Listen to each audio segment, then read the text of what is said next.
Kind of a hot day out, a little bit sweaty, but it's never too hot to shoot guns. So shot the Glock 23 Gen 4, so let's get it cleaned. So here is, like I said, the Glock 23 Gen 4. First thing you're always going to want to do is check to make sure it's empty. So there's nothing in here at all. So totally empty.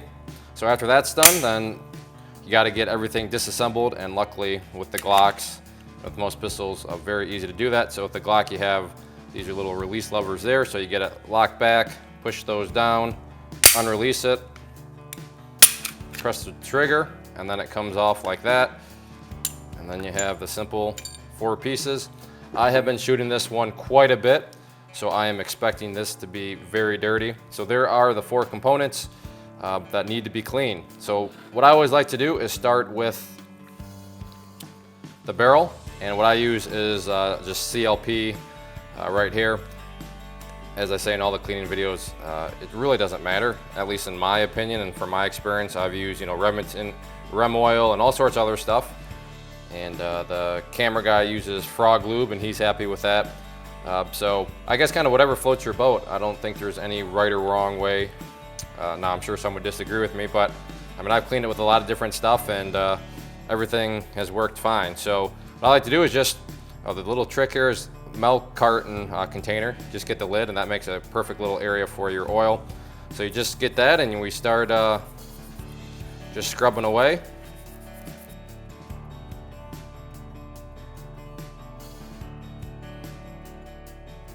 All right, so what now needs to happen is I like to use these gun patches. Do they have to be these exact ones?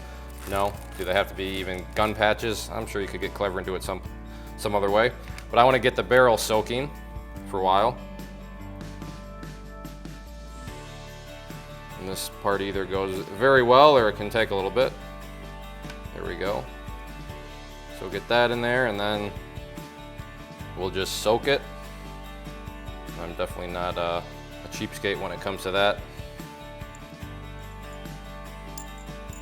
So pull that through a few times.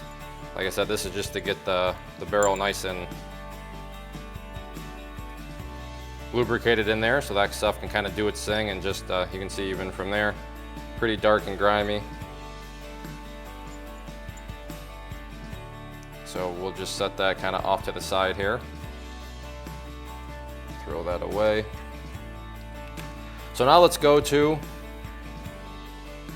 the next component here, and again,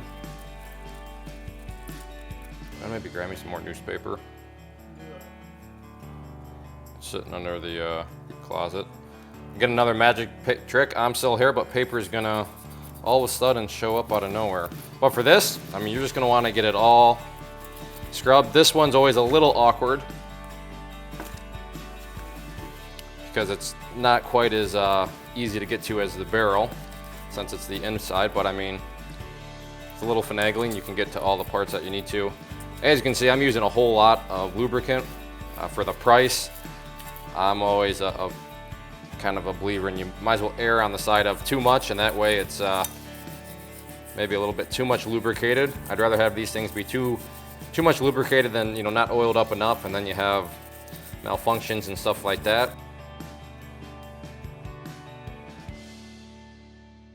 And now we're going to start to get this cleaned up. So you're gonna try to find a white part of the t-shirt so you can see just how dirty this actually was. So there you go. So a whole lot of grime in there. You can see just pure blackness.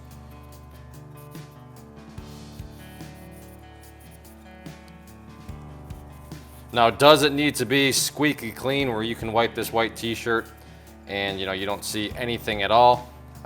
Some people probably say yes, absolutely. It needs to be flawless. It needs to be just as clean as a whistle.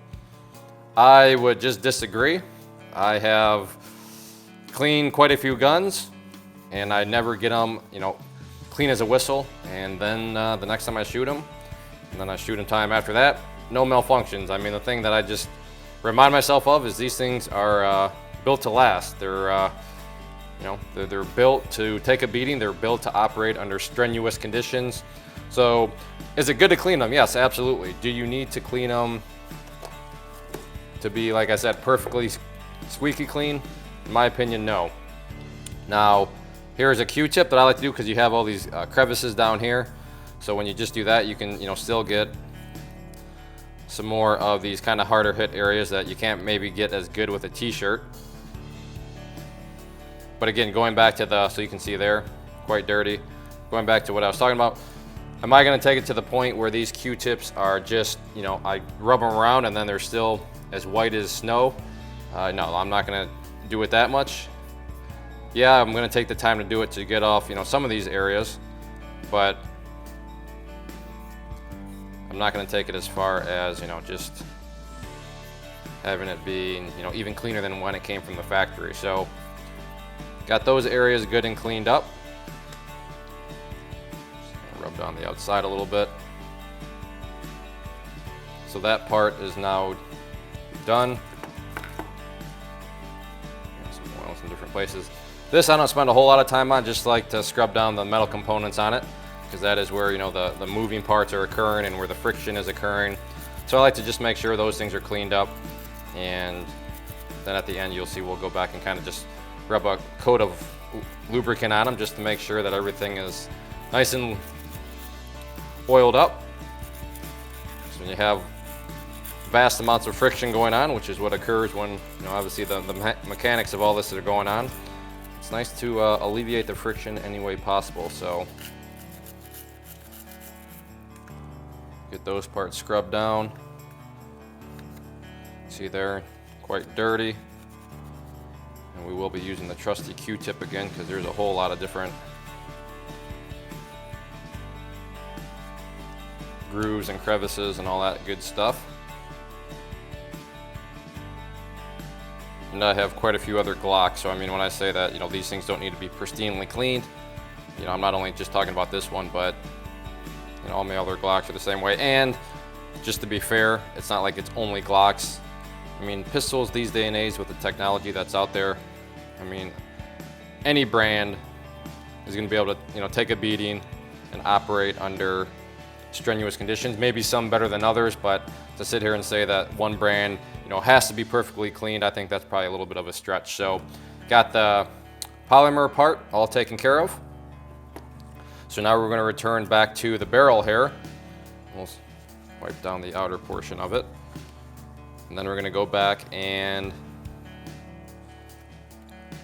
get our trusty attachment here.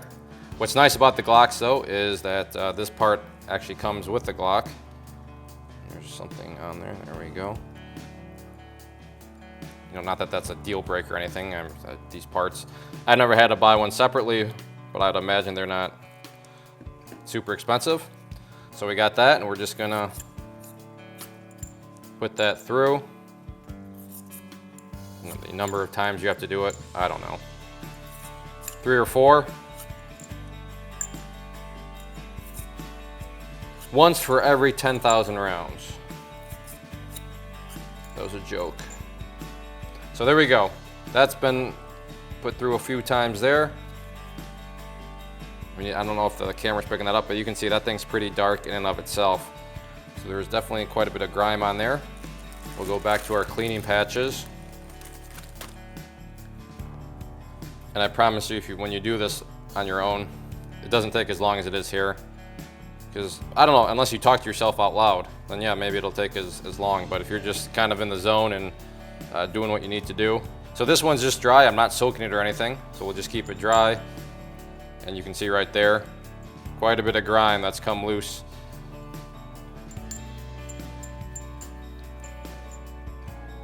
Pretty grimy, we'll go with one more. Same as everything else. Am I expecting, or is my goal to get the barrel just squeaky clean? It is not. Now, yeah, it's gonna, cause your accuracy to go off by a few inches, but that's okay. Again, a joke, a bad joke, I realize, but don't go and think, hey, some guy on YouTube said that this has got to be squeaky clean or else I'm going to lose inches on my my shot groupings. That's definitely not the case. So, I mean, it is what it is. Yeah, it's still pulling stuff out, and I'm sure I could go with another white one, and it'd still be a little black, but, for me, I'm happy with it, and I'll live with it. So now what I like to do, the final thing, I like to just go back and put a little layer of lube on all the parts. So for that, just grab one of these patches, and doesn't need to be a lot. I like to just rub some of the lube on there. Now, one thing that I'm not going to say is a must do, but I mean, definitely when you just think about the mechanics of things, the slide part right here, which is what goes back and forth, there is a lot of friction that occurs there. So I like to take a Q-tip and just dip the Q-tip, and there again, doesn't need to be in a huge amount, but I like to just run a Q-tip with some oil right along that, the edge on both sides. Sure, down in the groovy areas here, but right along that slide for me. I don't know, that just makes me feel better because there's a whole lot of mechanical movement that's happening right at that spot. So I like to keep that open. And then again here, just Q-tip all these metal areas. So now it's time to just assemble everything back together again. Everything is cleaned. We got it all lubricated back up. So we'll put in the barrel like so. Get that spring into place. There we go. Then you're just gonna flip this over. It's kind of like a puzzle. You just gotta line up the slide. Here we go. And then your Glock is all good to go. I like to do one final kind of once over because some oil can sneak out on the outside and such. But get all that wiped down and nice and smooth, and your Glock is all cleaned. If you enjoyed the video, click that like button, check out the channel. There's actually I got this one new not that long ago, so there's an unboxing video for it if you want to see all that. Then you can see me shoot it in another video, and a lot of other videos on the channel. So check out the channel and hopefully you decide to subscribe.